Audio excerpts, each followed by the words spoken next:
your crossover is the NFC East, but at least you get the Cowboys at home.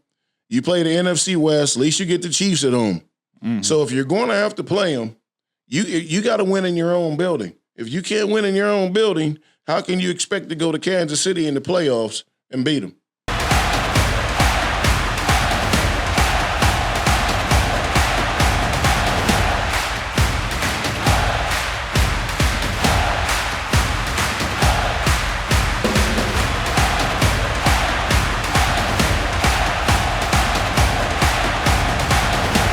Welcome to Six Rings and Counting. I'm your host, Corey Idle, and joining me, as always, breaking down the home schedule for the 2024 Pittsburgh Steelers is my man, Mr. Lou Willard. Lou, what's shaking? Man, ain't nothing shaking but the beans in the pot. They wouldn't be shaking if the water wasn't hot. I tell you what, you're in a much better mood than I am looking at this home schedule. I'll tell you that right now. You know, look, they did us dirty. Oh, boy, did they. But that's okay. It's okay. Show me easy games in the NFL. So if you're going to get hard games, they may as well be in your building.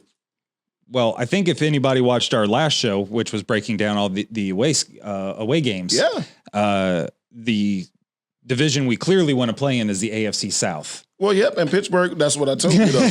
They will still struggle like in those games at the Colts, at the Raiders. We talked about that last show. Yep. But, like, this schedule, it's a rough home schedule because of the division. We touched on that the last show, so I'm not going to, beat a dead horse too much on that one. But your crossover is the NFC East, but at least you get the Cowboys at home. You play the NFC West, at least you get the Chiefs at home. Mm-hmm. So if you're going to have to play them, you got to win in your own building. If you can't win in your own building, how can you expect to go to Kansas City in the playoffs and beat them? Where people getting frostbit. For real.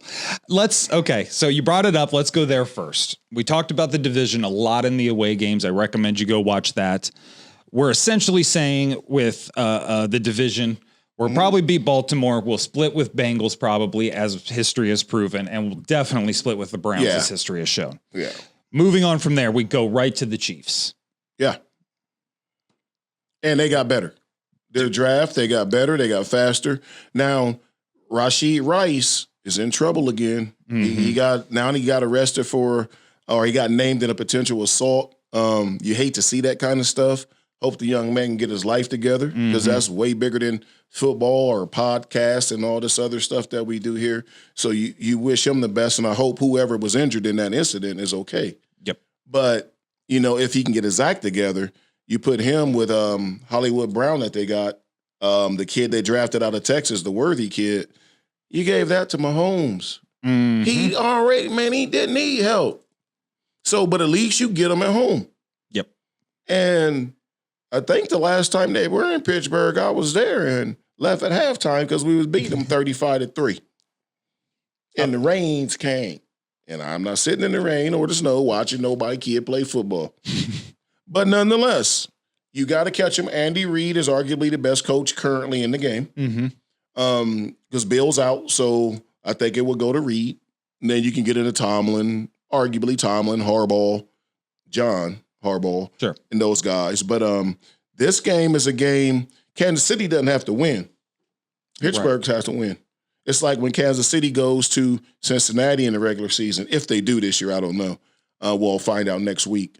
But if they go to Cincinnati, if they go to Cleveland, because they're going to one of them.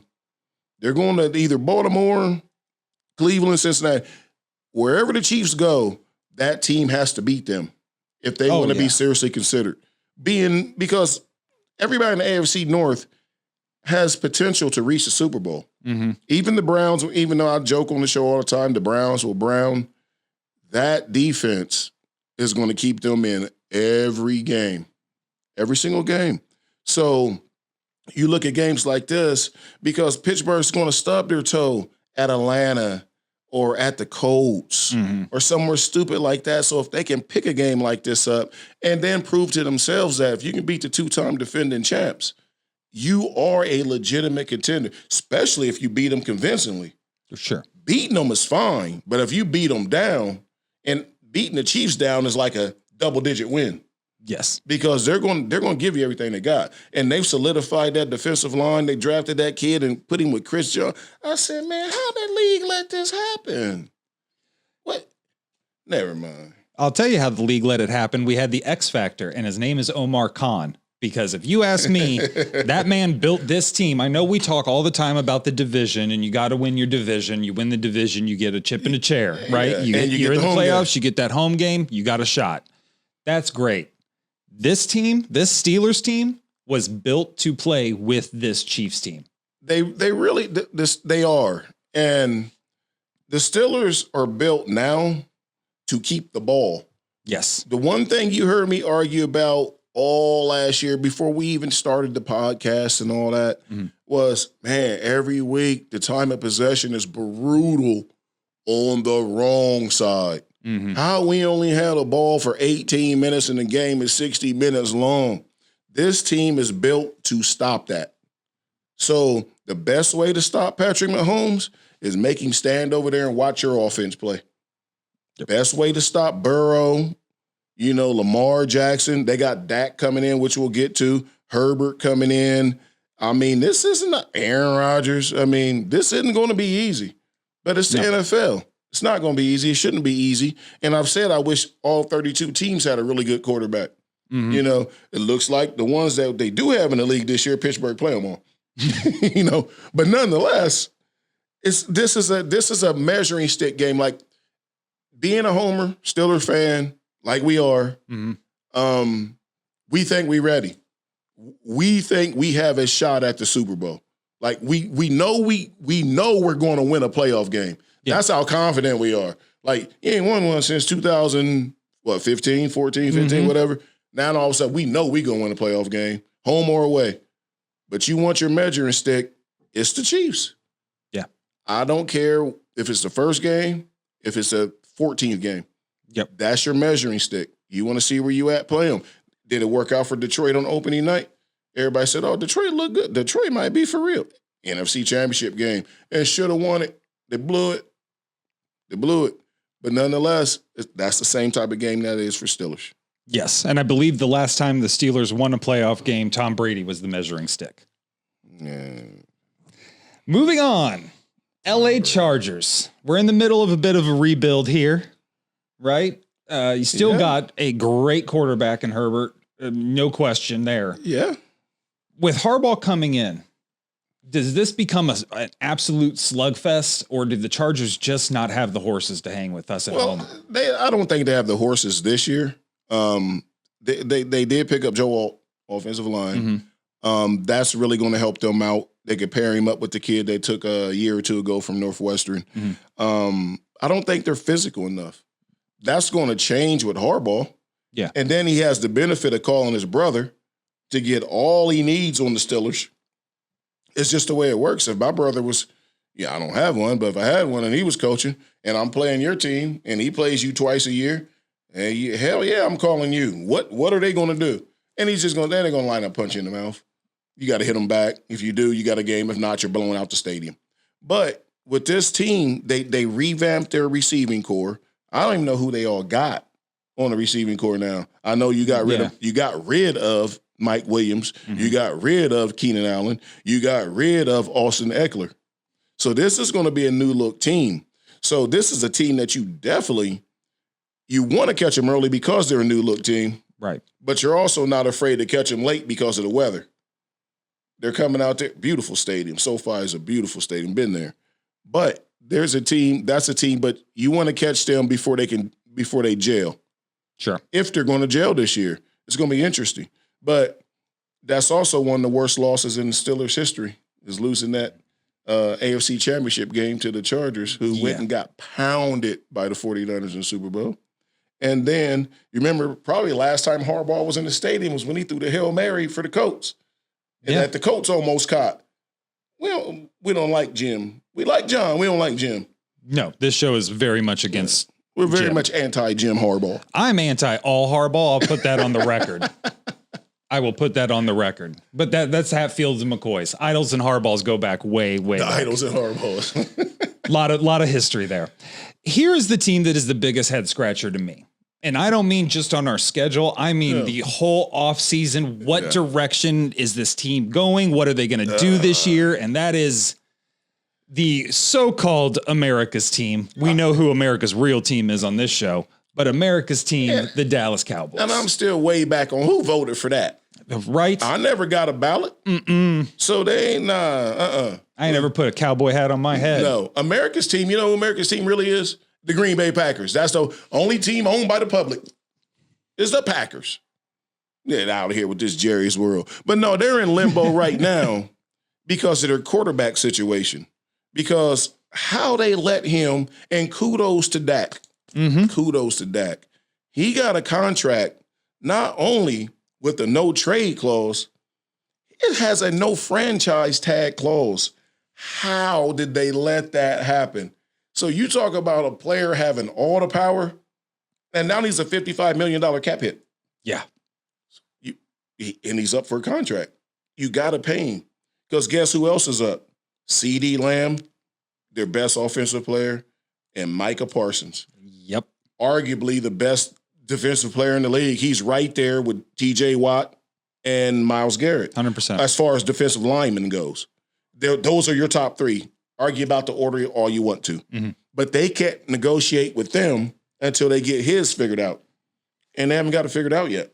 No. Stephen Jones, you know, Jerry's son, who does a great job with this stuff, but they have a de facto GM. They just won't give him the title because of egos in the Jones family, which is also what's holding them back from going on doing what they got to do. But nonetheless, you can't lock down your top two players because you're dealing with the quarterback. While praising the quarterback, saying he's doing everything he's supposed to be doing. Okay, then look, if he's that good and you believe in him that much, go ahead and get a dude $50 million a year and let's move on. Well, yeah, here's the one thing I don't understand about this. And you've seen this with even Mahomes after his massive contract. Brady did it throughout his tenure with the Patriots. I know exactly where you're Ben going with did it. Why are they not restructuring this contract? I know this isn't a Cowboy show, but my goodness, why are they not restructuring this contract? You would think that's what they would, especially it's in the last year of it. Look, you've got, I think they're putting a lot of it in his court. Well, we've given you $160 million. You've played out the contract. You're going to get $160 million from this contract. Any type of discount? How bad you want to win. Exactly. Because as much, like I'm a Brady fan now and he's doing his work after football. He's like Kobe to me. Couldn't stand him when he played. After he played, loved the dude. But nonetheless, they were looking at Dak going, brother, help us out a little bit, man. Do us a solid and take $30 million for the next 10 years. You got a $300 million contract. Guarantee it. Guarantee $200 million of it. You can at least go get your two. Because they have to keep Lamb and they have to keep Parsons. And if they tag one of them, they're gone. Because they're going to be pissed. Yeah. And I don't blame them. For the production, CeeDee Lamb, back-to-back 100 reception seasons, 1,000-yard seasons. Micah Parsons is unquestionably top three at his position. 100%. Unquestionably. The only question is he the best? That's the only question. Yeah. He's not going any further than three. And you can't get a contract done because the quarterback you just paid $160 million, you can't come to an agreement. Come on, y'all. And you've just had to cut loose most of your offensive line. Yeah. You cut your running back, Tony Pollard, in order to bring back Ezekiel Elliott on a 1-year contract. Yeah, Tony Pollard wasn't the right fit. He's a backup. He wasn't the fit there. Dallas wants to run the ball too. He's not a bell cow back. It shocked me that they did not draft a running back, but, I get them bringing Zeke back, but it'd been nice to see them draft a running back. Not nice for me because I can't stand the Cow. It's just a natural, that's Hatfields and McCoys, Steelers and Cowboys. But nonetheless, they're going to bring they're going to travel well. They're going to travel really well into Pittsburgh. And last time they were there, Zeke ran for 200-something yards. Now, granted, we talking 8 years, all this stuff. All this stuff is 8-year cycles. Unless you're in the conference, then it's 4. But, out of conference, it's 8-year cycles.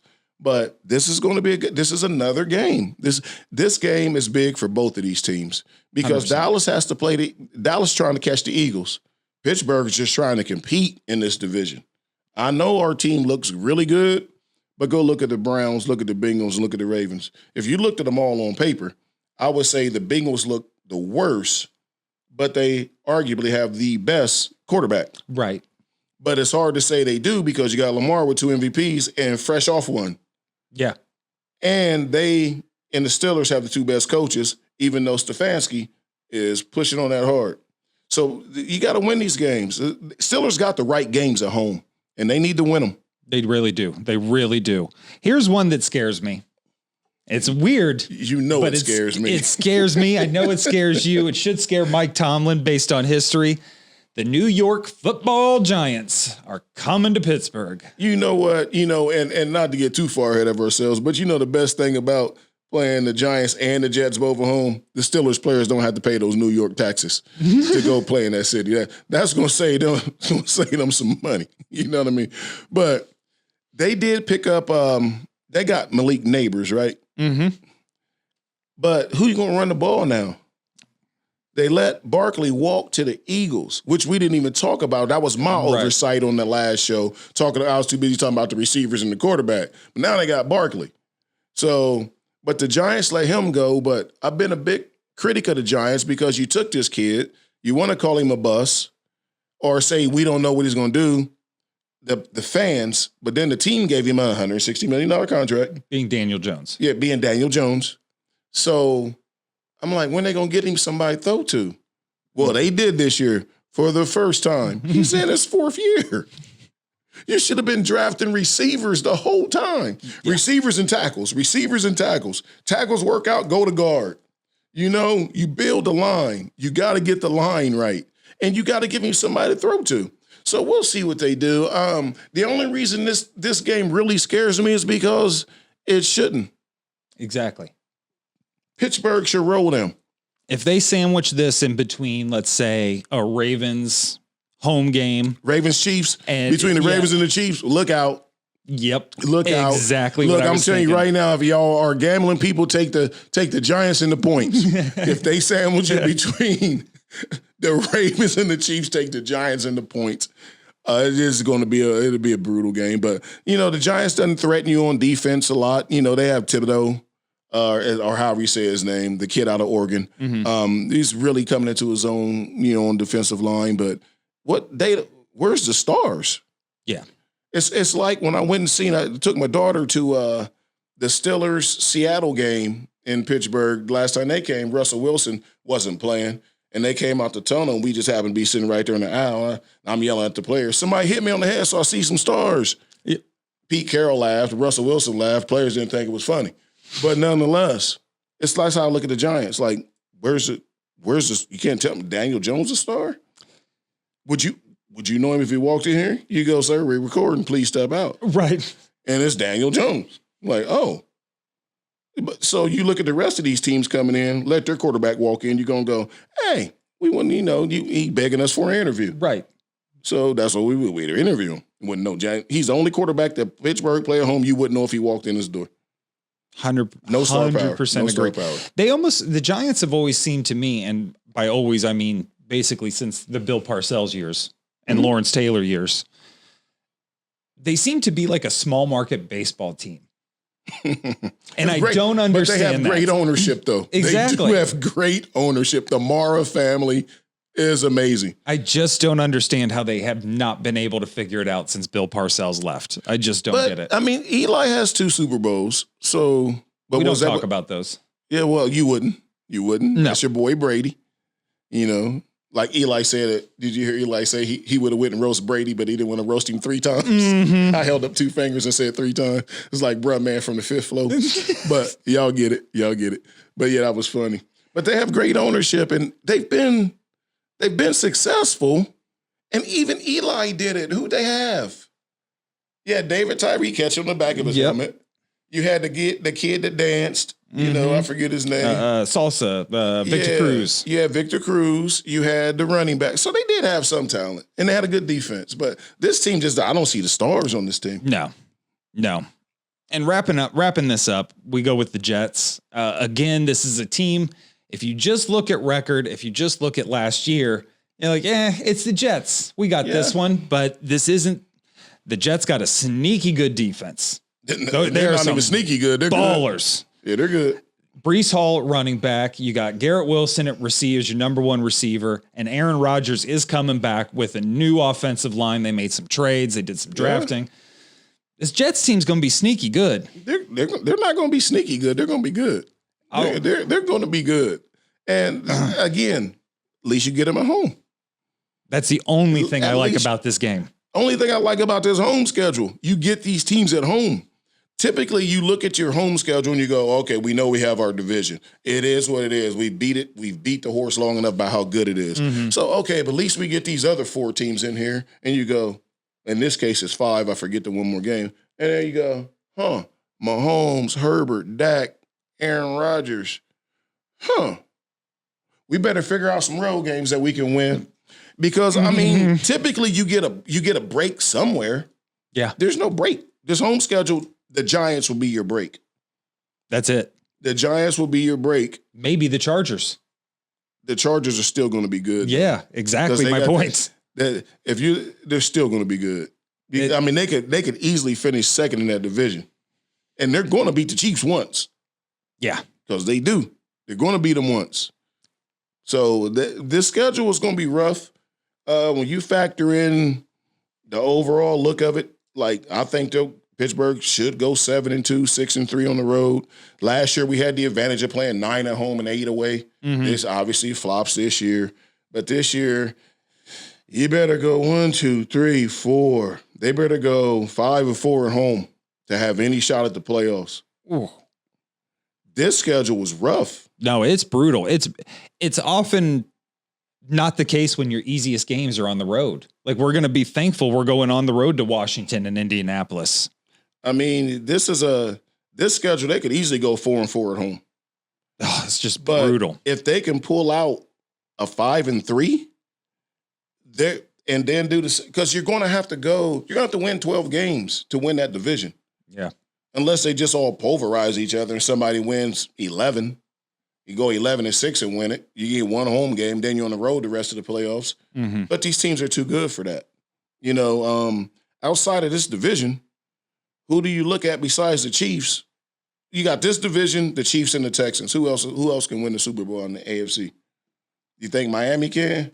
No. They too pretty. Look at their uniforms. Yeah, exactly. Anybody wearing white and that, the turquoise and all that? Yeah, they're pulling some pretty Ricky down there. And then Dolphins are friendly animals anyway. They're not going to get too rowdy. Buffalo's windows closed.